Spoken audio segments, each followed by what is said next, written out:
Assalamualaikum and a very good morning. So we meet again for the next PDPR. So today is last PDPR for year 2. Today is 3rd of August 2021. Okay, before we start, like always, let's roll VT.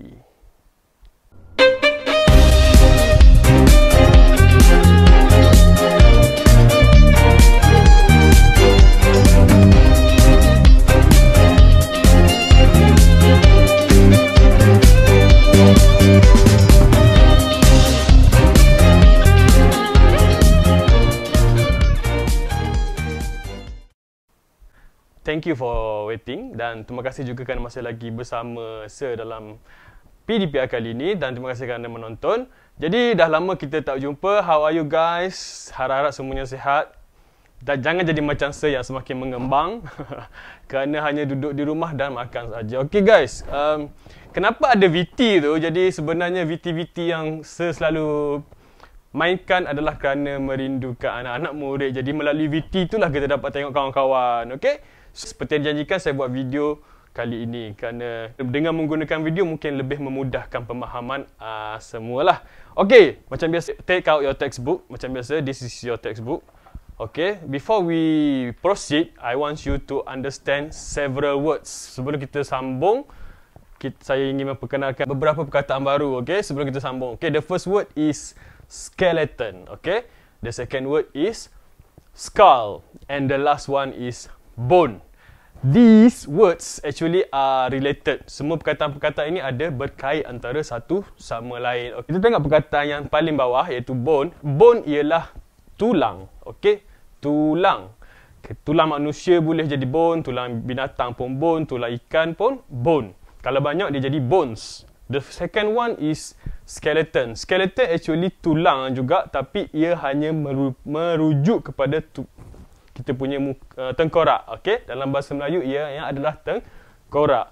So tulang-tulang ini, bones and skull, bila digabungkan membentuk satu skeleton. Maksudnya daripada tulang dan campur dengan skull, dia akan membentuk skeleton. So apa maksud skeleton? Skeleton ialah rangka. Okay, rangka badan lah. Rangka badan, sama ada rangka badan manusia ataupun haiwan. Untuk memudahkan pemahaman pembelajaran hari ini, saya akan pinjam video daripada Madam Key dan saya akan putarkan video itu sebentar sahaja lagi. Jadi, rujuk kepada buku muka surat 102. Turn to page 102. 102. Okey? Jom kita tengok video ini bersama-sama. Hello children. Here we meet again. Let's get ready for the lesson. Student's Book, page 102. 1. Listen and read. Write the words. On this page, you can see skeletons. Humans and some animals have got skeletons. The skeleton helps us to swim, walk, run, sit and stand.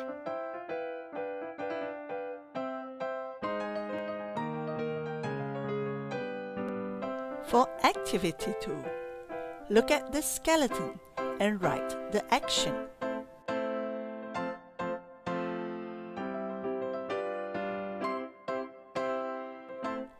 Walk, walk. The skeletons walk.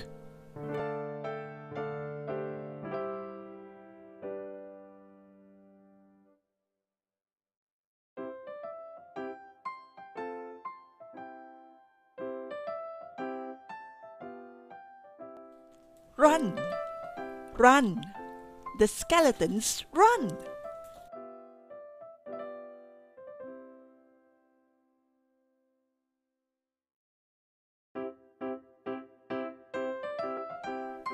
Dance, dance.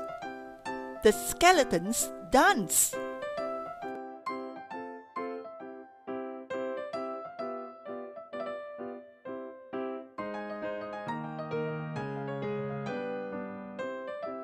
sit, sit.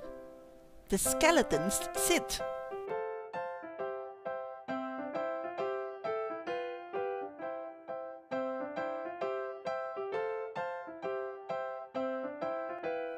Stand, stand. The skeletons stand.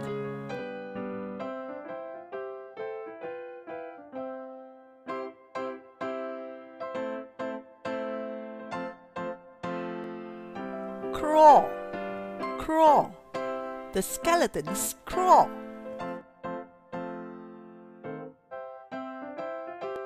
Crocodile, crocodile. This is the skeleton of a crocodile. Crocodiles can crawl.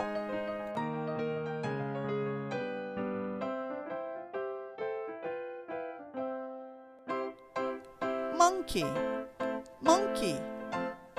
This is the skeleton of a monkey. Monkeys can jump.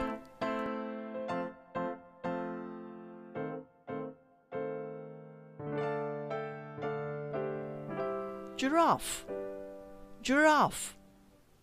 This is the skeleton of a giraffe. Giraffes can run.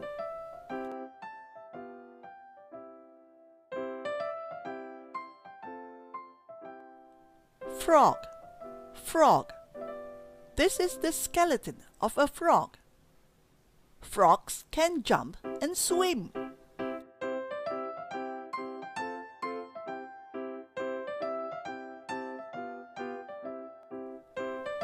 Rat, rat. This is the skeleton of a rat. Rats can run.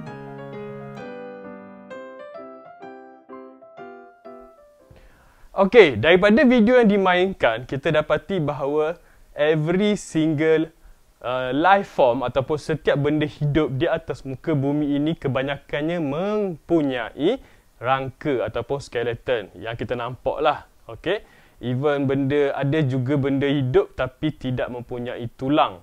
Okey, seperti yang kita tengok tadi, kegunaan apa fungsi skeleton ini adalah untuk membuat gerakan ataupun kita sebagai manusia untuk melakukan sesebuah perbuatan. Ada swim, ada walk, ada run, ada stand and juga dance lah, termasuk menari. Jadi kenapa pentingnya skeleton ni? Itulah sebabnya, sebab ianya membantu kita berdiri. Sebagai contoh, kita berdiri, kita duduk, ianya digerakkan oleh skeleton. Okay, we move because of our skeleton. Okay, but how to take care of our skeleton? Macam mana nak jaga skeleton ni? Dengan cara tidak merosakkan diri sendirilah. Elakkan dari terlibat dengan kemalangan. Jangan melompat dari tempat yang tinggi kerana ia boleh patah. Okay, dan juga kita kena makan makanan yang berkalsium tinggi. Okay, seperti susu. Semua itu adalah untuk kekuatan tulang manusia juga. Alright, so untuk tugasan hari ini saya akan sertakan beberapa worksheet, okay, seperti yang akan dilampirkan di penghujung video ataupun dalam file yang seterusnya nanti. Jadi anda dikehendaki membuat latihan-latihan tersebut. Sebagai contoh, okay, kita tengok latihan yang pertama. Sebagai contoh, latihan yang pertama menggunakan gambar satu skeleton yang terdiri skeleton manusia, bukan skeleton binatang. Tetapi kali ini saya masih lagi merujuk kepada pembelajaran yang lepas, iaitu kita belajar pasal part of our body seperti kepala, head, our fingers, our arms, apa lagi, knee. Okay, so you have to write down the parts according to the skeleton. Kena tulis nama-nama bahagian tersebut merujuk kepada skeleton tersebut. Okey, itu adalah yang pertama seperti yang saya tunjukkan di dalam gambar. Okey, exercise yang kedua, tajuk dia skeletons juga, tetapi anda dikehendaki you have to write down the action ataupun kita katakan sebagai perbuatan yang dilakukan oleh skeleton tersebut. Adakah ianya walk, run, swim or dance or sit, stand, either one lah. Saya dah sebut lebih daripada 5, walaupun dalam gambar ada 5 sahaja. Okay, that is the second exercise ataupun second task. For the third task, tugasan yang terakhir, okay, you have to match, sesuaikan antara action dengan skeleton. Maksudnya kat sini, kalau perkataan yang pertama sit, sesuaikan dengan action skeleton yang sedang duduk. Untuk nombor 6 hingga 10, ia merujuk kepada skeleton binatang. Okay, the skeleton of the animals. Okay, so match the skeleton with the animal's name. Ada nama binatang dan juga gambar skeleton binatang tersebut. Jadi itu sahaja exercise kita pada hari ini. So kita telah mendapat tahu bahawa kita melakukan sesuatu dengan pertolongan daripada skeleton. That is the function of our skeleton. Itulah fungsi rangka manusia. Jadi hargailah nyawa kita, elakkan daripada melakukan sesuatu yang merosakkan keadaan, kesempurnaan diri kita. Jadi setakat itu sahaja pembelajaran hari ini. InsyaAllah kita akan jumpa lagi. Dan macam biasa, kita sudahi dengan wabillahi taufiq wa hidayah. Assalamualaikum warahmatullahi ta'ala wabarakatuh. Dan bye-bye. Macam biasa kita akan akhiri dengan VT penutup. Jumpa lagi.